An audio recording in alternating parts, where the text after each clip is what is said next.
नमस्कार दोस्तों। तो हम शुरू करते हैं ऋग्वैदिक काल तथा उत्तर वैदिक काल। और इससे पहले जिन्होंने चैनल को सब्सक्राइब नहीं किया है वो सब्सक्राइब कर दें और वीडियो को लाइक और शेयर करें। ऋग्वैदिक काल जो है इसमें जो आर्य हैं उनके बारे में बताया गया है। तो इनके मूल निवास स्थान और पहचान क्या है उसके बारे में हम चर्चा करेंगे। आर्यों का मूल निवास जो है आल्पस पर्वत के पूर्वी क्षेत्र के आसपास बताया जाता है। आर्यों का मुख्य व्यवसाय पशुचारण था एवं कृषि का स्थान गौण था। आर्य समाज पुरुष प्रधान था। पालतू घोड़े पहली बार ईसा पूर्व 6वीं शताब्दी में काला सागर और यूराल पर्वत के क्षेत्र में प्रयोग में लाए गए। 3000 ईसा पूर्व यूराल क्षेत्र में घोड़े के लगभग 60,000 अस्थियां जो है घोड़ों की मिली हैं। अब आर्यों के मूल निवास स्थल के बारे में विद्वानों के विभिन्न मत हैं। कुछ विद्वान हैं जिन्होंने उनके निवास स्थान बताए हैं, उनके बारे में हम चर्चा करेंगे। बाल गंगाधर तिलक ने जो है आर्यों का निवास स्थान आर्कटिक प्रदेश यानी उत्तरी ध्रुव जो है बताया है। विलियम जोन्स ने यूरोप बताया है। मैक्स मूलर ने मध्य एशिया बताया है। स्वामी दयानंद सरस्वती ने तिब्बत बताया है। बेंडे निस्टर ने दक्षिण रूस बताया है। पी गाइल्स ने हंगरी बताया है। नेहरिंग एवं गार्डन चाइल्ड्स ने दक्षिणी रूस बताया है। और डॉक्टर अविनाश चंद्र ने सप्त सैंधव क्षेत्र बताया है। डॉक्टर संपूर्णानंद आल्पस पर्वत के पूर्व में यूरेशिया के निकट बताते हैं। पंडित गंगानाथ झा ब्रह्मऋषि देश बताते हैं। DS त्रिवेदी जो है देविका यानी मुल्तान बताते हैं। LD कल्ला कश्मीर व हिमालय क्षेत्र बताते हैं। रोड्स जो है वो बैक्टीरिया बताते हैं। पेनका व हर्ट जर्मनी बताते हैं। मेयर कीथ ओल्डनबर्ग यानी पामीर और ओल्डनबर्ग पामीर का पठार बताते हैं। अब हम चर्चा करेंगे ऋग्वेद के बारे में। तो ऋग्वेद जो है भारत आगमन के क्रम में आर्य लोग मध्य एशिया और ईरान पहुँचे। भारत में आर्यों की जानकारी जो है ऋग्वेद से मिलती है। ऋग्वेद हिंद यूरोपीय भाषाओं का सबसे पुराना ग्रंथ है। इस वेद में आर्य शब्द का उल्लेख 36 बार है।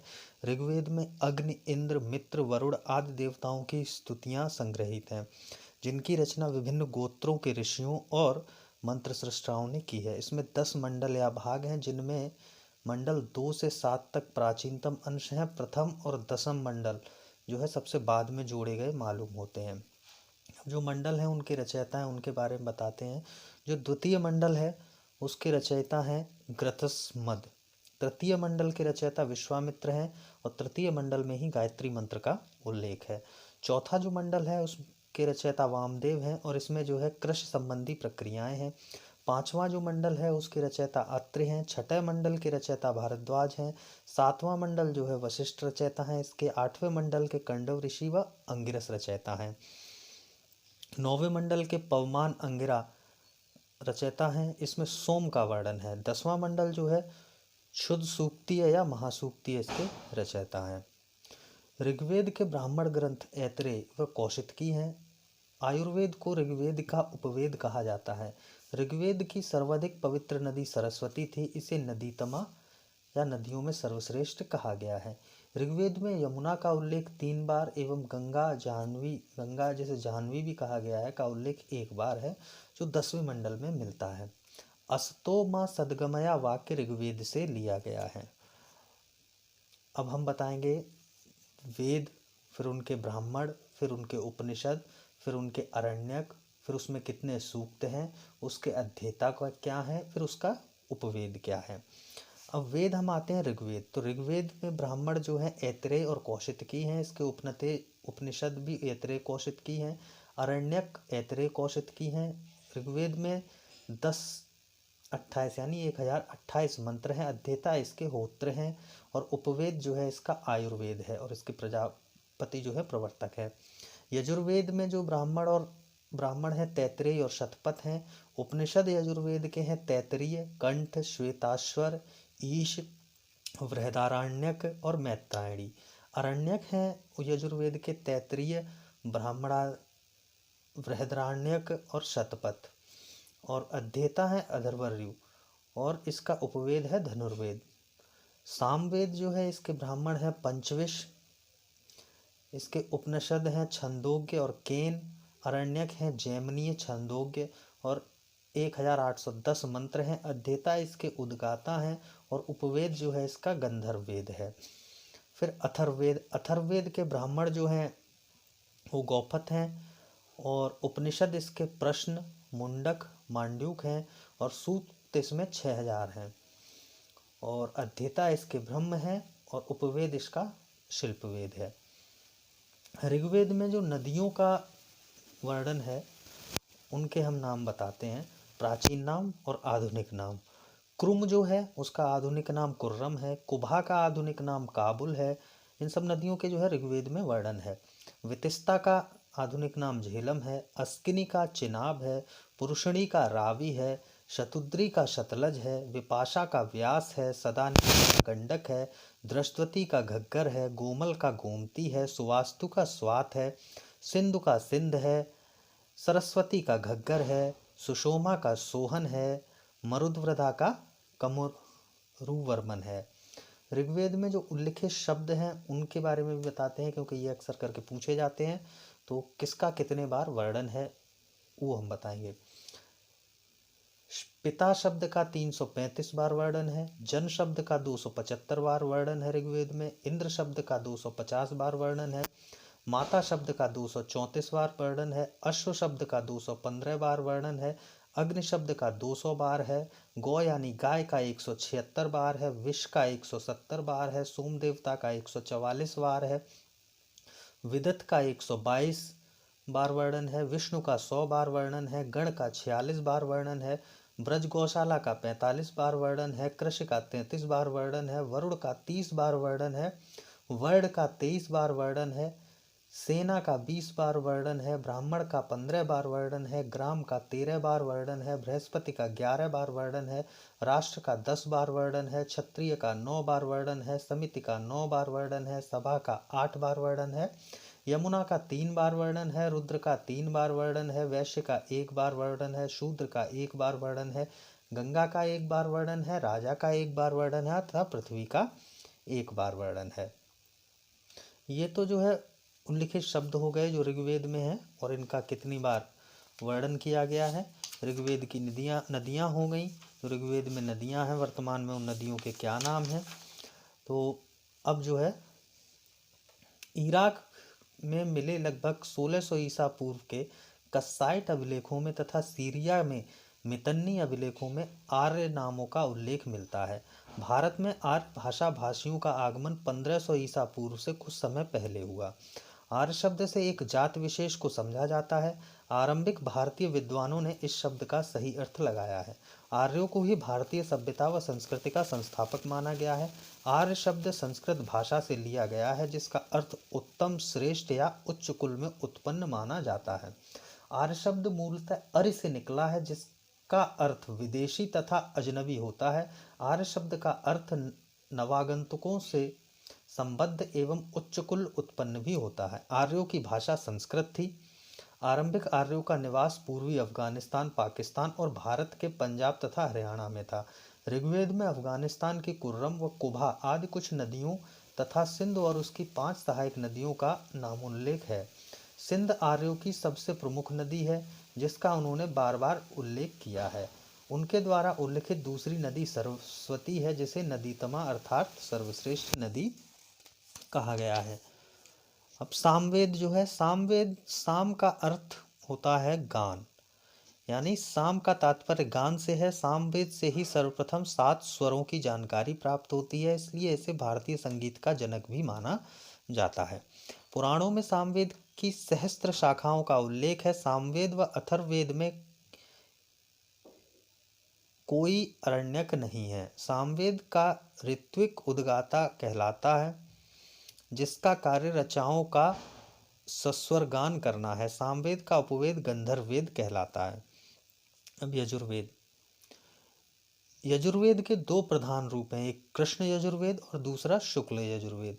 कृष्ण यजुर्वेद जो है इसकी 4 शाखाएं हैं, काठक, कपिष्ठल, मैत्रेयी और तैतरेय संहिता। और जो शुक्ल यजुर्वेद है इसे वासनयी संहिता भी कहा गया है। तो यजुर्वेद जो है, यजु का अर्थ यज्ञ होता है।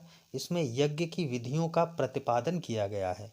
इसमें यज्ञ व बल संबंधी मंत्रों का वर्णन है। यजुर्वेद गद्य व पद्य दोनों में लिखा गया है। यजुर्वेद का ऋत्विक अधर्वण्य कहलाता है, जिसका कार्य इस वेद के मौलिक गद्य भाग को पढ़ना तथा यज्ञ संबंधी कार्य करना था। धनुर्वेद को यजुर्वेद का उपवेद कहा जाता है। यजुर्वेद में सर्वप्रथम राजसूय एवं वाजपेय यज्ञ का उल्लेख मिलता है। यजुर्वेद में हाथियों के पालन का उल्लेख है। अब आ जाता है अथर्ववेद। अथर्ववेद को ब्रह्मवेद यानी श्रेष्ठ वेद भी कहा जाता है।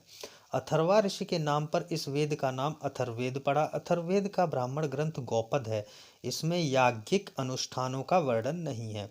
अथर्ववेद में 20 अध्याय, 731 सूक्त व 6000 मंत्र हैं। इसमें वशीकरण, जादू टोना, भूत प्रेत व औषधियों से संबद्ध मंत्रों का वर्णन है।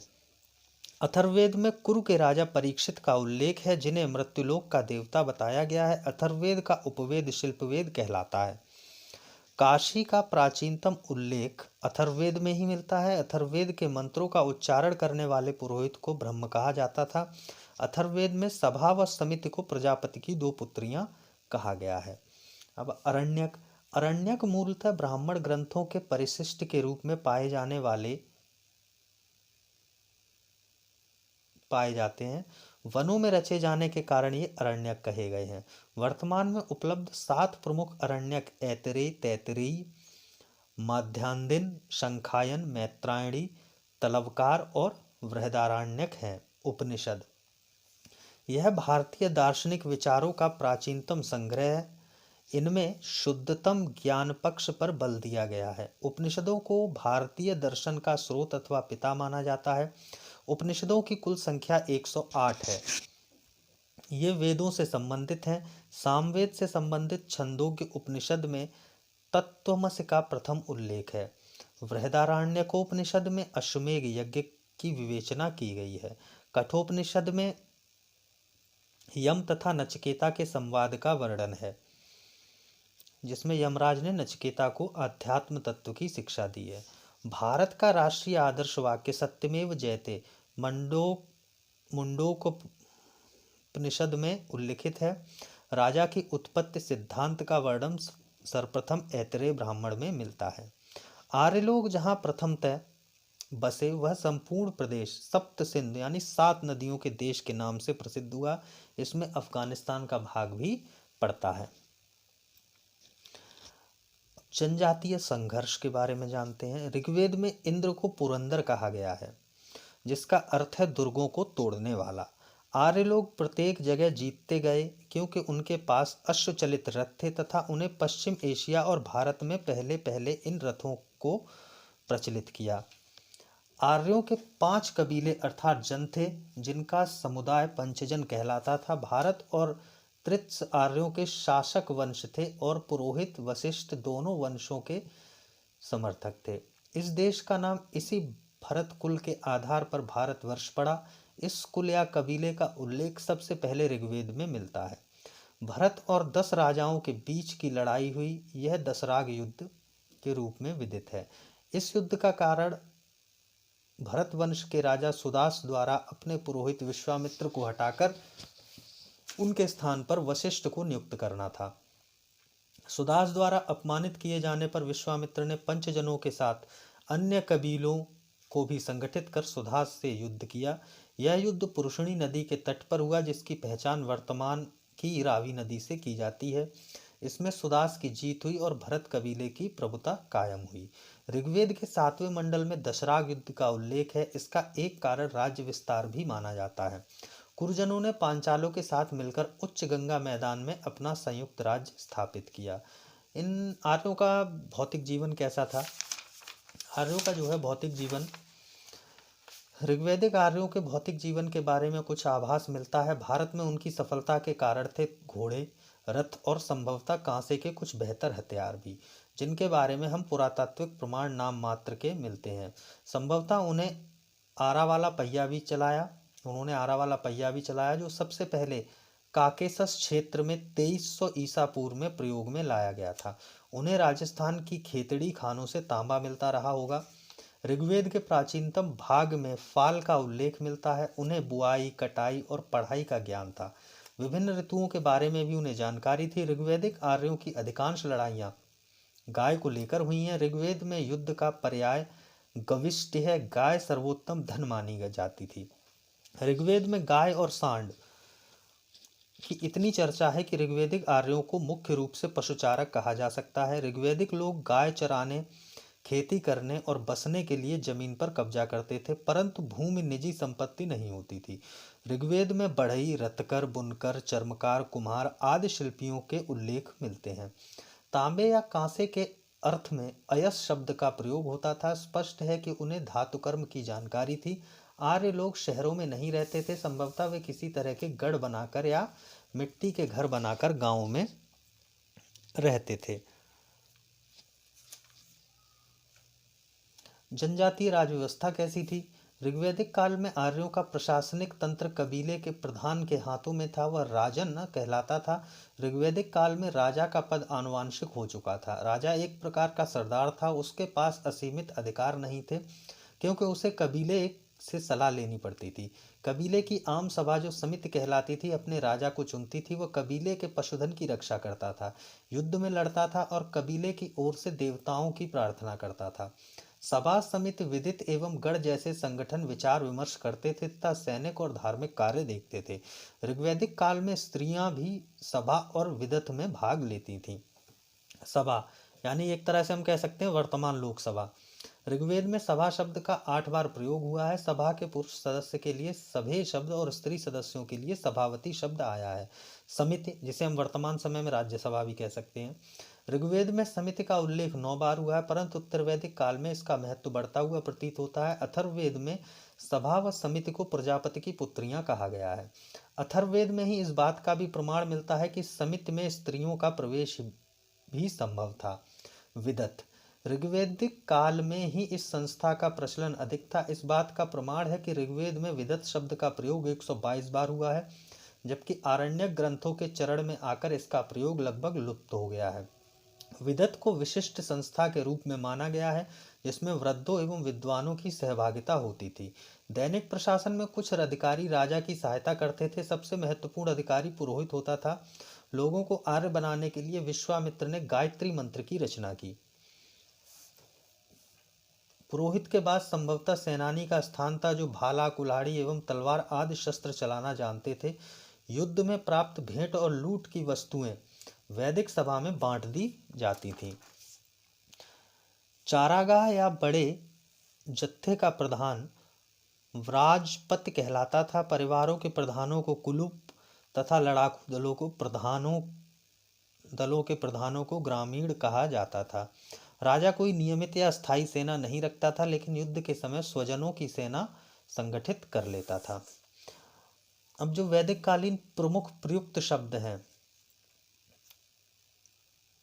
राजा, गोप्ता जो है राजा के लिए यूज किया गया है। गोमत धनी व्यक्ति के लिए, गवयुत दूरी के लिए, गोधूल समय के लिए, गोहंता या गोहन अतिथि के लिए, गविष्ट गेसु गम्य युद्ध के लिए, दुहिता पुत्री के लिए, अघन्या गाय के लिए, तक्षण बढ़ई के लिए, तंतुआ जुलाहा के लिए, वाप्ता नाई के लिए, किवास हलवाहा के लिए, स्थवि अनाज कोठार के लिए, धन्व मरुस्थल के लिए, धान्य अनाज के लिए, उर्वरा जुते हुए खेत के लिए, शिल्य पशुचारण योग्य भूमि के लिए, कुल्या बड़ी नहर के लिए, लांगल हल के लिए, गोबर करीश जो है गोबर की खाद के लिए, और सीता हल से बनी नालियां।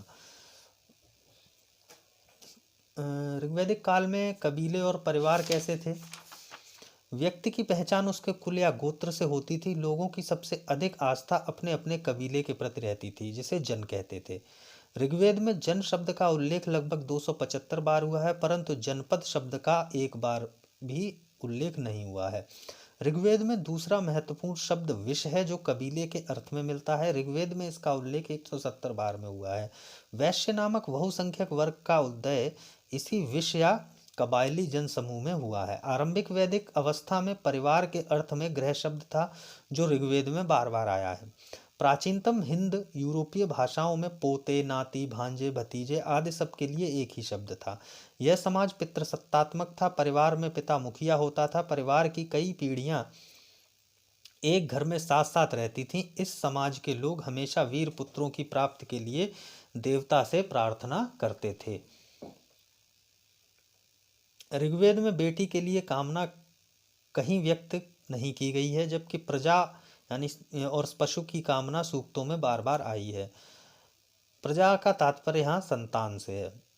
स्त्रियां सभा समितियों में भाग ले सकती थीं। वे पतियों के साथ यज्ञों में आहुतियां दे सकती थीं।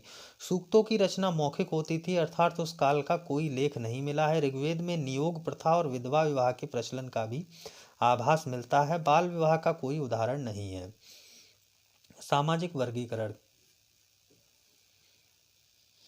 सामाजिक वर्गीकरण में वर्ण शब्द का प्रयोग रंग के अर्थ में होता था। ऐसा प्रतीत होता है कि आर्य भाषा भाषी गौड़ वर्ण के थे और मूलवासी लोग काले रंग के थे। ऋग्वेद में आर्य वर्ण और दास वर्ण का उल्लेख है। धीरे धीरे कबायली समाज 3 वर्गों में बट गया: योद्धा, पुरोहित और सामान्य लोग।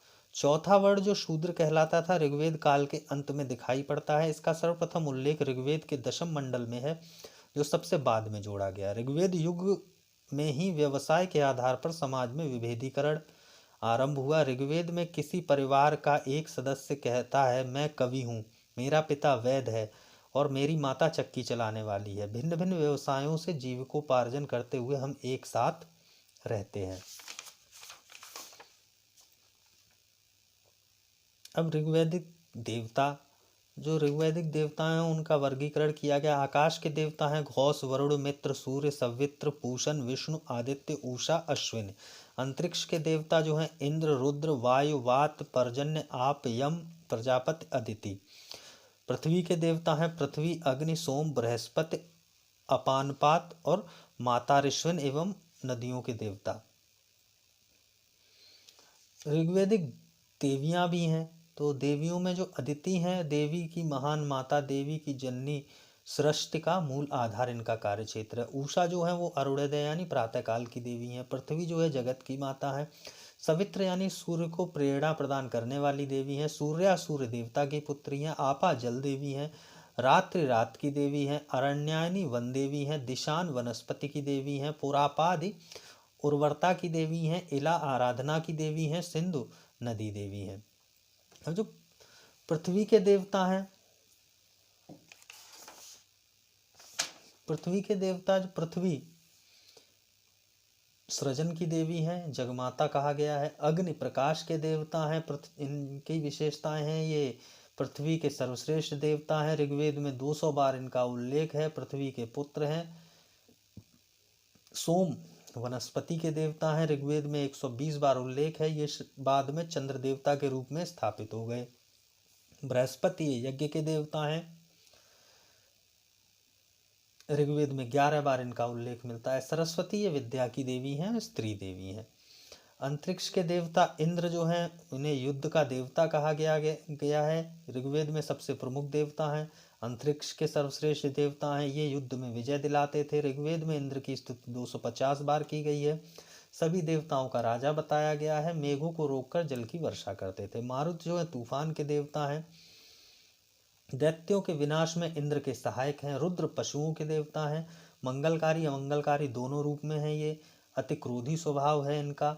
मारुत और अश्विन के पिता हैं। और रुद्र जो है औषधि चिकित्सा के संरक्षक हैं। अथर्ववेद में भूपति और नीलकंठ है। पर्जन्य जो है ये वर्षा के देवता हैं। इस तरह से देवताओं का वर्णन किया गया है। अब हम जो है ऋग्वैदिक काल को इस तरह से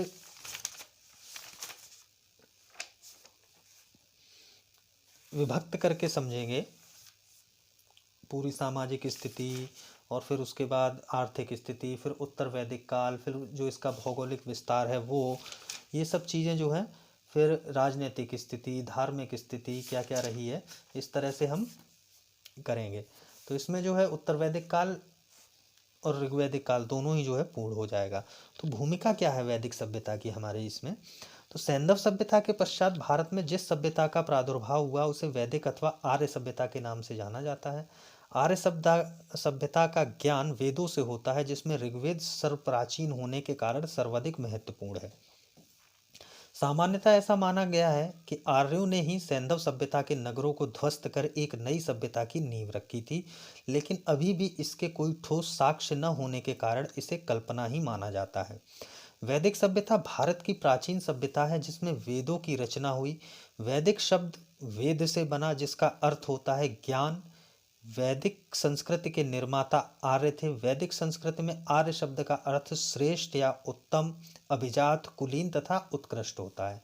सर्वप्रथम मैक्स मूलर ने 1853 ईस्वी में आर्य शब्द का प्रयोग एक श्रेष्ठ जाति के आशय से किया था। आर्यों की भाषा जो है वो संस्कृत थी। अध्ययन की सुविधा से वैदिक संस्कृत को दो भागों में बांटा गया है, ऋग्वैदिक काल और उत्तर वैदिक काल। ऋग्वैदिक काल जो है 1500 से 1000 ईसा पूर्व बताया गया है। उत्तर वैदिक काल 1000 ईसा पूर्व से 600 ईसा पूर्व बताया गया है। अब जो ऋग्वैदिक काल है, ऋग्वैदिक काल 1500 से 1000 ईसा पूर्व, इसके समय में जो है जो घटनाएं हैं वो हम बताते हैं। पहले जो कुछ विद्वान हैं जिन्होंने आर्यों के मूल निवास स्थान बताए हैं वो हम जरा सुन लेते हैं। प्रोफेसर मैक्स मूलर जो है आर्यों को मध्य एशिया बैक्टीरिया का बताते हैं, ये मैं पहले भी बता चुका हूँ। बाल गंगाधर तिलक उत्तरी ध्रुव का बताते हैं। डॉक्टर अविनाश चंद्र दास जो है सप्त सैंधव प्रदेश का बताते हैं। दयानंद सरस्वती तिब्बत का बताते हैं। नेहरिंग एवं प्रोफेसर गार्डन चाइल्ड दक्षिण रूस का बताते हैं। गंगानाथ झा ब्रह्मऋषि देश का बताते हैं। गाइल्स महोदय जो है हंगरी अथवा डैन्यूब नदी घाटी का बताते हैं। प्रोफेसर पेंका जर्मनी के मैदानी भाग का बताते हैं। इसमें जो है अधिकांश विद्वान जो है प्रोफेसर मैक्स मूलर के विचारों से सहमत हैं कि आर्य मूल रूप से मध्य एशिया के निवासी थे। अब ऋग्वैदिक काल जो है 1500 से 1000 ईसा पूर्व के आसपास बताया जाता है। तो इसमें जो है इस काल की तिथि निर्धारण जितना विवादास्पद रहा है, उतना ही इस काल के लोगों के बारे में सटीक जानकारी प्राप्त करना। ऋग्वेद संहिता की रचना इस काल में हुई थी, अतः यह इस काल की जानकारी का एकमात्र साहित्यिक स्रोत है। सिंधु सभ्यता के विपरीत वैदिक सभ्यता मूलतः ग्रामीण थी। आर्यों का आरंभिक जीवन पशुचारण पर आधारित था। कृषि उनके लिए गौण कार्य था। 1400 ईसा पूर्व के बोआज के अभिलेख में ऋग्वैदिक काल के देवताओं इंद्र, वरुण, मित्र तथा नासत्य का उल्लेख मिलता है। इसमें अनुमान लगाया जाता है कि वैदिक आर्य ईरान से होकर भारत में आए होंगे। ऋग्वेद की अनेक बातें ईरानी भाषा के प्राचीनतम ग्रंथ अवेस्ता से मिलती हैं। आर्यों के मूल निवास के संदर्भ में विभिन्न विद्वानों के अलग अलग मत हैं, जो अभी आपको बताए। अब भौगोलिक विस्तार क्या है? भौगोलिक विस्तार क्या रहा है? तो आर्यों के आरंभिक इतिहास की जानकारी का मुख्य स्रोत ऋग्वेद है। ऋग्वेद में आर्य निवास स्थल के लिए सप्त सैंधव क्षेत्र का उल्लेख मिलता है, जिसका अर्थ है 7 नदियों का क्षेत्र। ये नदियां हैं सिंधु, सरस्वती, शतुद्री, विपाशा, पुरुषणी, वितिस्ता और अस्किनी। ऋग्वेद से प्राप्त जानकारी के अनुसार आर्यों का विस्तार अफगानिस्तान, पंजाब तथा पश्चिमी उत्तर प्रदेश तक था। सतलज से यमुना तक का क्षेत्र ब्रह्मवर्त कहलाता था। मनुस्मृति में सरस्वती और दृष्टद्वती नदियां के बीच के प्रदेश को ब्रह्मवर्त पुकारा गया है। इसे ऋग्वैदिक सभ्यता का केंद्र माना जाता है। गंगा व यमुना के दोआब क्षेत्र एवं उसके सीमावर्ती क्षेत्रों पर भी आर्यों ने कब्जा कर लिया, जिसे ब्रह्मऋषि देश कहा गया। कालांतर में संपूर्ण उत्तर भारत में आर्यों ने विस्तार कर लिया, जिसे आर्यवर्त कहा जाता है। वैदिक संहिताओं में 31 नदियों के उल्लेख मिलते हैं, जिसमें से ऋग्वेद में 25 नदियों का उल्लेख किया गया है। किंतु ध्यान देने योग्य है कि ऋग्वेद के नदी सूक्त में केवल 21 नदियों का ही वर्णन है। इस काल की सर्वाधिक महत्वपूर्ण नदी सिंधु को बताया गया है, जबकि सर्वाधिक पवित्र नदी सरस्वती को बताया गया है, जिसे देवीतमा, मातेतमा एवं नदीतमा भी कहा गया है। ऋग्वेद में गंगा नदी का एक बार जबकि यमुना नदी का 3 बार नाम लिया गया है। ऋग्वेद में हिमालय पर्वत एवं इसकी एक चोटी मुजवंत का भी उल्लेख किया गया है। ऋग्वैदिक काल में सामाजिक स्थिति लोगों की क्या थी? ऋग्वैदिक काल में जो है ऋग्वैदिक समाज पितृसत्तात्मक था तथा सामाजिक संगठन का आधार गोत्र या जन्म मूलक था। समाज की सबसे छोटी एवं आधारभूत इकाई परिवार या कुल थी, जिसका मुखिया पिता होता था, जिसे कुलप कहा जाता था। पितृसत्तात्मक समाज के होते हुए भी महिलाओं को यथोचित सम्मान प्राप्त था। ऋग्वैदिक काल में संयुक्त परिवार की प्रथा प्रचलित थी। दादा, नानी, नाती, पोते आदि के लिए एक ही शब्द नृप्त का प्रयोग होता था। ऋग्वैदिक काल में वर्ण व्यवस्था के चिन्ह दिखाई देते हैं। ऋग्वेद के 10वें मंडल में वर्णित पुरुष सूक्त में 4 वर्णों की उत्पत्ति का वर्णन मिलता है, इसके अनुसार विराट पुरुष के मुख से ब्राह्मण, क्षत्रिय भुजाओं से, वैश्य जांघों से एवं शूद्र पैरों से उत्पन्न हुए हैं। इस काल में स्त्रियां अपने पति के साथ यज्ञ कार्य में भाग लेती थीं। बाल विवाह, सती प्रथा एवं पर्दा प्रथा का प्रचलन नहीं था। पुत्रियों का उपनयन संस्कार किया जाता था। विधवा विवाह की प्रथा प्रचलन में थी। सामान्यतः एक पत्नीत्व विवाह भी प्रचलित था। विवाह में दहेज जैसी कुप्रथा का प्रचलन नहीं था, किंतु वृहत शब्द कन्या के दिए जाने वाले उपहार का घोतक था। वृहत या वहतु शिक्षा के द्वारा स्त्रियों के शिक्षा के जो द्वार थे वो स्त्रियों के लिए भी खुले थे। ऋग्वेद में लोपामुद्रा, घोषा, सिक्ता, अपाला एवं विश्वारा जैसी विदुषी स्त्रियों का वर्णन है। आजीवन विवाहित रहने वाली कन्या अमाजू कहलाती थी। पुत्र प्राप्ति के लिए नियोग की प्रथा स्वीकार की गई थी। इसके अंतर्गत महिला को अपने देवर से सहचर्य स्थापित करना पड़ता था। ऋग्वैदिक काल में दास प्रथा का प्रचलन था, किंतु यह प्राचीन यूनानी और रोम की भांति नहीं थी। आर्य मांसाहारी व शाकाहारी दोनों प्रकार का भोजन करते थे। ऋग्वैदिक काल में सोम और सुरा का प्रचलन था। आर्यों के वस्त्र सूत, ऊन व चर्म के बने होते थे। आर्य समाज में विवाह एवं पवित्र संस्कार माना जाता था। समाज में दो प्रकार के विवाह प्रचलित थे, अनुलोम विवाह और प्रतिलोम विवाह। अनुलोम विवाह जो है उच्च वर्ण का पुरुष और निम्न वर्ण की स्त्री। प्रतिलोम विवाह में उच्च वर्ण की स्त्री और निम्न वर्ण का पुरुष। नर्तकियों द्वारा विशिष्ट परिधान पेशस धारण करने की विवेचना मिलती है। कान में कर्ण शोभन एवं शीशा पर कुंभ नामक आभूषण के पहनने की प्रथा थी। इनके अतिरिक्त खाद, रुक्स, भुजबंद, केयूर, नूपुर, कंकड़ एवं मुद्रिका आदि आभूषण भी धारण किए जाते थे। भिषज शब्द का प्रयोग ऋग्वेद में वैद्य के लिए होता था। भिषज अश्विनी देवता को कहा जाता था। यक्ष्मा का उल्लेख अनेक स्थलों पर हुआ है। यक्ष्मा यानी तपेदिक। मृतकों को प्रायः अग्नि में जलाया जाता था, लेकिन कभी कभी दफनाया भी जाता था। अब राजनीतिक स्थिति कैसी थी ऋग्वैदिक काल में?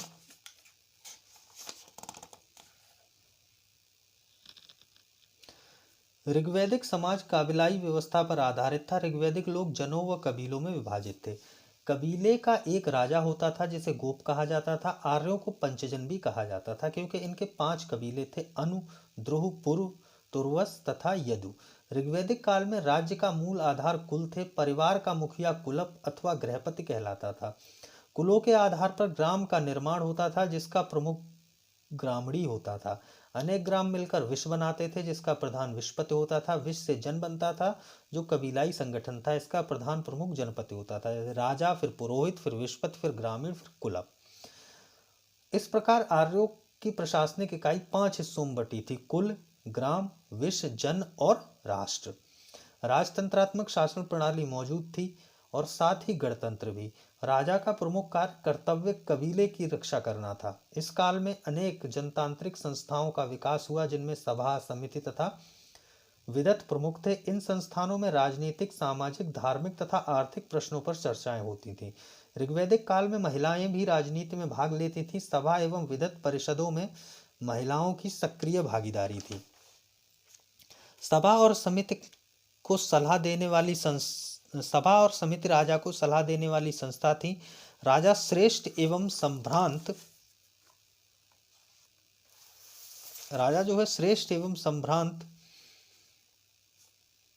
लोगों की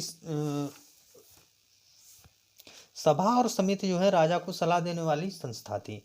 सभा श्रेष्ठ एवं संभ्रांत लोगों की संस्था थी, जबकि समिति सामान्य जनता का प्रतिनिधित्व करती थी।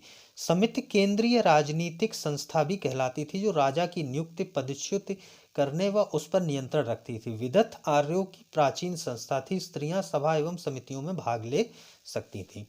राजा भूमि का स्वामी नहीं होता था, जबकि भूमि का स्वामी जनता में निहित था। बलि एक प्रकार का कर था, जो राजा प्रजा द्वारा स्वेच्छा से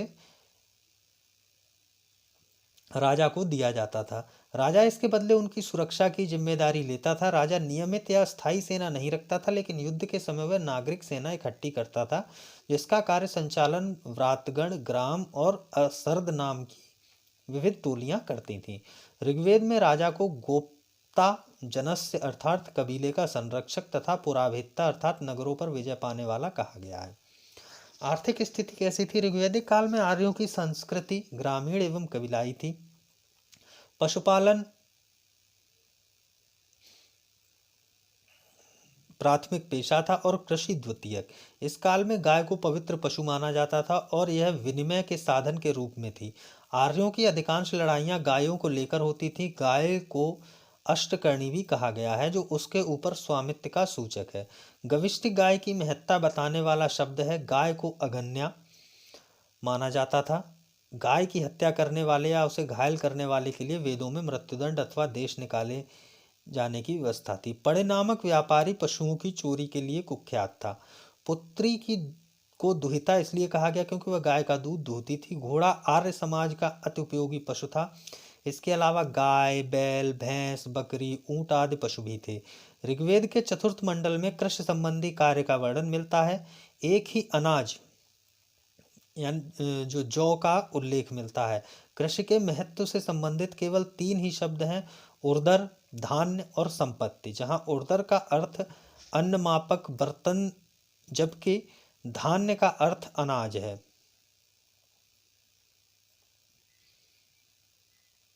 व्यापार पर पड़े लोगों का अधिकार था। व्यापार मुख्यतः वस्तु विनिमय द्वारा होता था, परंतु विनिमय माध्यम के रूप में गायों व घोड़ों सहित निष्क का भी उल्लेख मिलता है, जो संभवतः स्वर्ण आभूषण या सोने का टुकड़ा होता था। वेकनाट सूदखोर थे जो बहुत अधिक ब्याज लेते थे। ऋग्वेद में बढ़ई, रथकार, बुनकर, चर्मकार, कुम्हार आदि शिल्पियों के उल्लेख मिलते हैं। सोना के लिए हिरण्य शब्द मिलता है। कपास का उल्लेख कहीं नहीं किया गया है ऋग्वेद में। अष्टकर्णी नाम से यह विदित होता है कि ऋग्वेदिक आर्यों को संभवतः अंकों की जानकारी थी। अयस शब्द का भी इस काल में प्रयोग हुआ है, जिसकी पहचान संभवतः तांबे या कांसे के रूप में की गई है। इस काल के लोग लोहे से परिचित नहीं थे। ऋग्वैदिक स्थिति लोगों की क्या रही है? ऋग्वैदिक स्थिति जो है, धार्मिक स्थिति, इसमें ऋग्वैदिक काल में धार्मिक कर्मकांड का उद्देश्य भौतिक सुखों की प्राप्ति करना था। आर्य बहुदेववादी होते हुए भी एकेश्वरवाद में विश्वास रखते थे। ऋग्वेद अनेक देवताओं का अस्तित्व मानता है, परंतु इसमें देवियों के अस्तित्व का अभाव मिलता है। सभी देवता प्राकृतिक शक्तियों के प्रतीक थे। प्रकृति के प्रतिनिधि के रूप में आर्यों के देवताओं की 3 श्रेणियां थीं: आकाश के देवता, अंतरिक्ष के देवता और पृथ्वी के देवता, जिनके बारे में पीछे बताया गया है। गायत्री मंत्र सविता आकाश के देवता, अंतरिक्ष के देवता, पृथ्वी के देवता, आपको पीछे इनके बारे में बता दिया गया है, समझा दिया गया है कौन कौन से देवता थे, कौन कौन सी देवियां थी। गायत्री मंत्र जो है सविता देवता यानी सवित्र देवता को समर्पित है। इसका उल्लेख ऋग्वेद के 3रे मंडल में है। इसके रचनाकार विश्वामित्र हैं। सोम को पेय पदार्थ का देवता माना गया है, जिसका उल्लेख ऋग्वेद के 9वें मंडल में है। फिर आ जाइए उत्तर वैदिक काल जो है, उत्तर वैदिक काल 1000 से 600 ईसा पूर्व के आसपास बताया जाता है। यह युग आर्य संस्कृत के प्रसार और विकास, अभ्युदय और उत्कर्ष, मतभेद और ऊहापोह तथा विभिन्नीकरण का युग था। इस काल में धर्म दर्शन, नीति, आचार विचार, मत विश्वास आदि की प्रधान रूपरेखा निश्चित और सुस्पष्ट हो गई थी उत्तर वैदिक काल में। उत्तर वैदिक काल के अध्ययन के लिए सबसे महत्वपूर्ण स्रोतों में यजुर्वेद, सामवेद, अथर्ववेद, ब्राह्मण ग्रंथ, उपनिषद एवं अरण्यक प्रमुख है। सामान्यतः लौह प्रौद्योगिकी युग की शुरुआत को उत्तर वैदिक काल से जोड़ा जाता है। इसके पर्याप्त साक्ष्य भी उपलब्ध है। इस काल के अध्ययन के लिए चित्रित धूसर मृदभांड एक महत्वपूर्ण साक्ष्य है। उत्तर वैदिक काल की संस्कृत के लोगों का मुख्य केंद्र मध्य देश था, जिसका प्रसार सरस्वती नदी से लेकर गंगा के दोआब तक था। अब इस काल का जो है भौगोलिक विस्तार रहा है। शतपथ ब्राह्मण के विधेय माधव की कथा में उत्तर वैदिक काल में आर्यों के सदानीरा यानी गंडक के पूर्व की ओर प्रसार का वर्णन मिलता है। इस काल की सभ्यता का केंद्र पंजाब से बढ़कर कुरुक्षेत्र तक आ गया था। 600 ईसा पूर्व के आसपास यानी उत्तर वैदिक काल के अंतिम दौर में आर्य लोग कौशल, विधेय एवं अंगराज्य से परिचित थे। शतपथ ब्राह्मण में उत्तर वैदिक कालीन रेवा यानी नर्मदा और सदानीरा यानी गंडक नदियों का उल्लेख मिलता है। उत्तर वैदिक साहित्य में त्रिकुद, क्रौंच, मैनाक आदि पर्वतों का उल्लेख है जो पूर्वी हिमालय में पड़ते हैं। सामाजिक स्थिति क्या है? उत्तर वैदिक काल में सामाजिक व्यवस्था का आधार वर्णाश्रम व्यवस्था ही था, लेकिन वर्ण व्यवस्था में कठोरता आने लगी थी। वर्ण का आधार कर्म पर आधारित वर्णों का आधार कर्म पर आधारित ना होकर वंश पर आधारित होने लगा था। समाज में अनेक धार्मिक श्रेणियों का उदय हुआ जो कठोर होकर विभिन्न जातियों में बदलने लगी। इस काल में व्यवसाय आनुवांशिक होने लगे। इस समय समाज में 4 वर्ण ब्राह्मण, क्षत्रिय, वैश्य और शूद्र थे। ब्राह्मण के लिए एहि यानी आइए, क्षत्रियों के लिए आगहे यानी आओ, वैश्य के लिए आद्रव यानी जल्दी आओ तथा शूद्र के लिए आधाव यानी दौड़ कर आओ शब्द प्रयुक्त होते थे। ब्राह्मण, क्षत्रिय तथा वैश्य इन तीनों को द्विज कहा जाता था। वे उपनयन संस्कार के अधिकारी थे। चौथा वर्ण शूद्र था जो उपनयन संस्कार का अधिकारी नहीं था। यहीं से शूद्रों को अपात्र या आधारहीन मानने की प्रक्रिया शुरू हुई। इस काल में यज्ञ का महत्व अत्यधिक बढ़ गया, जिससे ब्राह्मणों की शक्ति में अपार वृद्धि हुई। ऐतरेय ब्राह्मण में चारों वर्णों के कर्तव्यों का वर्णन मिलता है। इस काल में केवल वैश्य ही कर चुकाते थे, जबकि ब्राह्मण एवं क्षत्रिय दोनों वैश्यों से वसूले गए राजस्व पर जीते थे। क्रम में सबसे निचला वर्ण शूद्र था, जिसका कार्य अन्य 3 वर्णों की सेवा करना था। इस काल में स्त्रियों की दशा में गिरावट आई। स्त्रियों के लिए उपनयन संस्कार प्रतिबंधित हो गया। ऐतरेय ब्राह्मण में पुत्री को कृपण कहा गया है। शतपथ ब्राह्मण में कुछ विदुषी कन्याओं का उल्लेख मिलता है। ये गार्गी, गंधर्व, ग्रहिता, मैत्रेयी, वेदवती, काशकृत्सनी आदि हैं। स्त्रियों का पैतृक संपत्ति से अधिकार छिन गया तथा सभा में प्रवेश वर्जित हो गया। ऋग्वैदिक काल में सभा में प्रवेश वर्जित नहीं था, वैध था, लेकिन उत्तर वैदिक काल में सभा में प्रवेश स्त्रियों का वर्जित हो गया। जाति प्रथा भी नहीं थी, कर्म के आधार पर निर्धारण था ऋग्वैदिक काल में, लेकिन वैदिक काल में वो जन्मजात कर दिया गया। पारिवारिक जीवन ऋग्वेद के समान था। समाज पितृसत्तात्मक था, जिसका स्वामी पिता होता था। इस काल में स्त्रियों को पैतृक संबंधी कुछ अधिकार भी प्राप्त थे। उत्तर वैदिक काल में गोत्र व्यवस्था स्थापित हुई। गोत्र शब्द का अर्थ है वह स्थान जहां समूचे कुल के गोधन को एक साथ रखा जाता था, परंतु बाद में इस शब्द का अर्थ एक मूल पुरुष का वंशज हो गया। सर्वप्रथम जवालोपनिषद में चारों आश्रमों ब्रह्मचर्य, गृहस्थ, वानप्रस्थ और संन्यास का विवरण मिलता है। इस काल में आर्यों को चावल, नमक, मछली, हाथी तथा बाघ आदि का ज्ञान हो गया था। तो 16 संस्कार उत्तर वैदिक काल में बताए गए हैं। तो 16 संस्कार कौन कौन से बताए गए हैं उत्तर वैदिक काल में? 1 गर्भधान, दूसरा पुंसवन, तीसरा सीमांतोन्नयन, चौथा जातकर्म, 5वां नामकरण, छठा निष्क्रमण, 7वां अन्नप्राशन, 8वां चूड़ाकर्म, 9वां कर्णभेद, 10वां विद्यारंभ, 11वां उपनयन, 12वां वेदारंभ, 13वां केशांत अथवा गोदान, 14वां समावर्तन, 15वां विवाह और 16वां अंत्येष्टि। ये 16 संस्कार बताए गए हैं। विवाह और तथा विवाह के 8 प्रकार बताए गए हैं, जिनमें 4 प्रशंसनीय विवाह हैं और 4 जो है निंदनीय विवाह है। मनुस्मृति में विवाह के 8 प्रकारों का उल्लेख किया गया है, जिसमें प्रथम 4 विवाह प्रशंसनीय बताए गए हैं तथा 4 निंदनीय। प्रशंसनीय विवाह में कौन कौन से विवाह हैं? ब्रह्म विवाह, दैव विवाह, आर्ष विवाह और प्रजापत्य विवाह। ब्रह्म विवाह वह है कन्या के वयस्क होने पर उसके माता पिता द्वारा अयोग्य वर खोजकर उससे अपनी कन्या का विवाह करना। देव विवाह यज्ञ करने वाले पुरोहित के साथ कन्या का विवाह करना। आर्ष जो है कन्या के पिता द्वारा कन्या के बदले में वर से गाय व बैल लेना। प्रजापत्य में वर स्वयं कन्या के पिता से कन्या मांगकर विवाह करता था। निंदनीय विवाह में आसुर विवाह, गंधर्व विवाह, पैशाच विवाह और राक्षस विवाह। आसुर विवाह में कन्या के पिता द्वारा धन के बदले में कन्या का विक्रय। गंधर्व विवाह में कन्या तथा पुरुष प्रेम अथवा कामुकता के वशीभूत होकर करते थे। पैशाच में सोई हुई अथवा विक्षिप्त कन्या के साथ सहवास कर विवाह करना। राक्षस में बलपूर्वक कन्या को छीनकर उससे विवाह करना। अब राजनीतिक स्थिति क्या थी उत्तर वैदिक काल में? इस काल में पहली बार क्षेत्रीय राज्यों का उदय हुआ तथा कबीले पर शासन करने वाले राजा अब उस देश पर शासन करने लगे। राष्ट्र शब्द जो प्रदेश का सूचक है पहली बार इस काल में प्रकट हुआ। राजा की देवीय उत्पत्ति का सिद्धांत सर्वप्रथम ऐतरेय ब्राह्मण में मिलता है। उत्तर वैदिक काल में राजतंत्रात्मक शासन व्यवस्था और सशक्त हुई। इस काल में राजा का पद वंशानुगत हो गया था। इस काल में राज्य का आकार बढ़ने से राजा का महत्व बढ़ा और उसके अधिकारों का विस्तार हुआ। अब राजा को सम्राट, एकराट और अधिराज आदि नामों से जाना जाने लगा। इस काल में सभा, समिति आदि प्रतिनिधि संस्थाओं का प्रभाव क्षीण हुआ।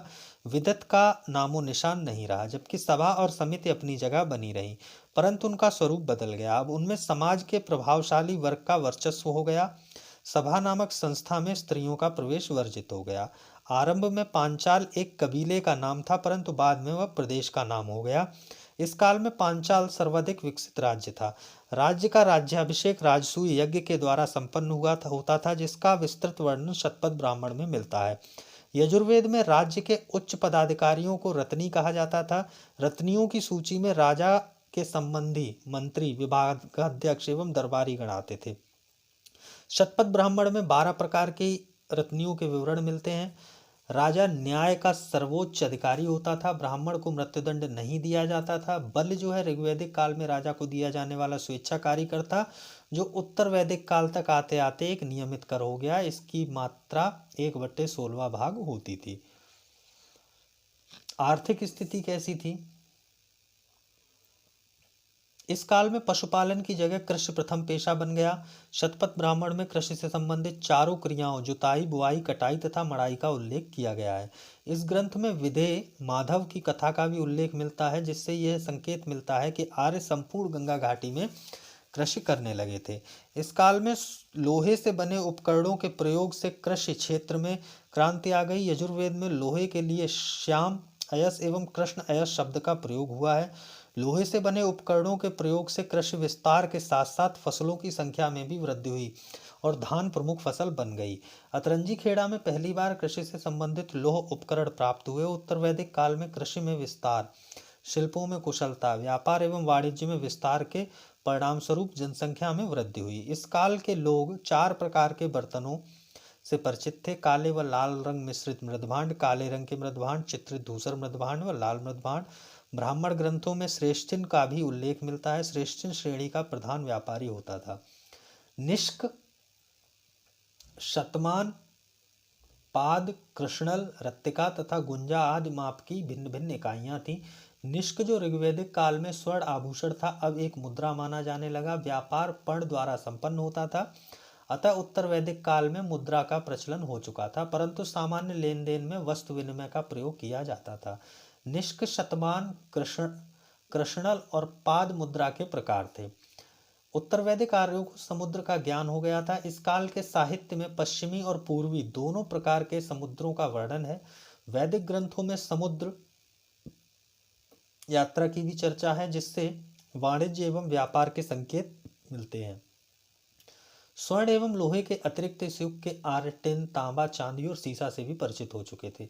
धातु शिल्प उद्योग बन चुका था। इस युग में धातु गलाने का उद्योग बड़े पैमाने पर होता था। संभवतः तांबे को गलाकर विभिन्न प्रकार के उपकरण एवं वस्तुएं बनाई जाती थी। उत्तर वैदिक काल में वस्त्र निर्माण उद्योग का एक प्रमुख उद्योग था। कपास का उल्लेख नहीं मिलता है। उड़ यानी ऊन, शज यानी सन का उल्लेख इस काल में मिलता है। सिक्के का भी अभी नियमित प्रचलन आरंभ नहीं हुआ था। धार्मिक स्थिति क्या थी?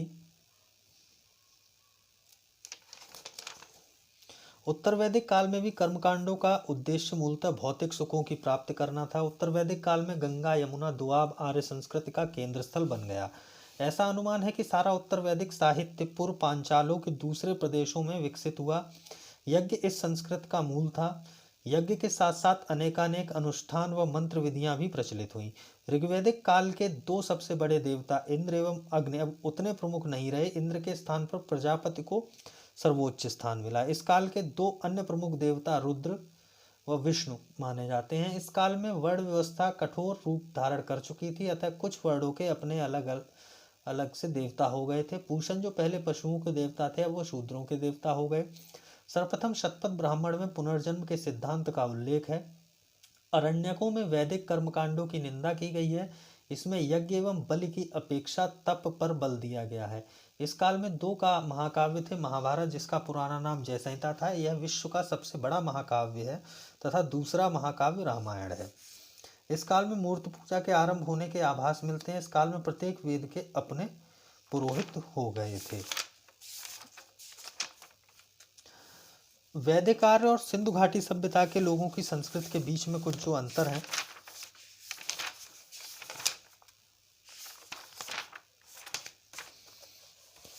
वो निम्नवत है। वैदिक आर्यों की सभ्यता जो है ग्रामीण थी, लेकिन सैंधव सभ्यता जो है वो नगरीय थी। वैदिक आर्य स्वर्ण, चांदी, ताम्र और लोहे से परिचित थे। सैंधव सभ्यता के लोग पाषाण एवं कांसे से परिचित थे, लेकिन अभी लोहे से परिचित नहीं थे। वैदिक आर्य जो हैं बहुदेववाद के समर्थक थे।